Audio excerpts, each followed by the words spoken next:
இதான் மாப்பிள்ளை வீடுங்க. எப்படி இருக்கு மாப்பிள்ளை வீடுன்னு சொல்லுங்க கமெண்ட் பாக்ஸில்.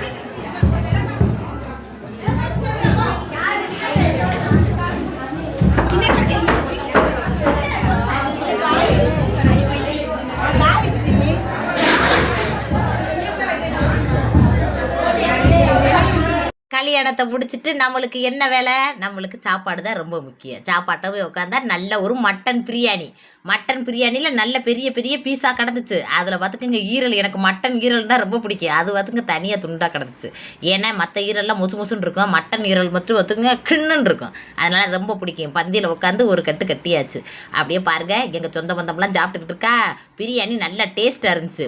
பிரியாணிக்கு தொட்டுக்கிறதுக்கு தயிர் வெங்காயம் அப்படியே கறியை வறுத்து வச்சுருந்தாங்க. எனக்கு தயிர் வெங்காயம் பிடிக்காது. அதை தூக்கி நாத்தனாட்டை கொடுத்துட்டு, கறி வறுத்ததெல்லாம் நாத்தனாட்டை கொடுத்துட்டு வெறும் பிரியாணியை சாப்பிட்டோம். நல்லா இருந்துச்சு சாப்பாடு.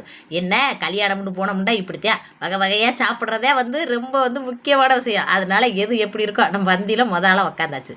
பிடிச்சிருந்தா லைக் பண்ணுங்கள். உங்களுக்கு பிரியாணி பிடிக்கும்டா?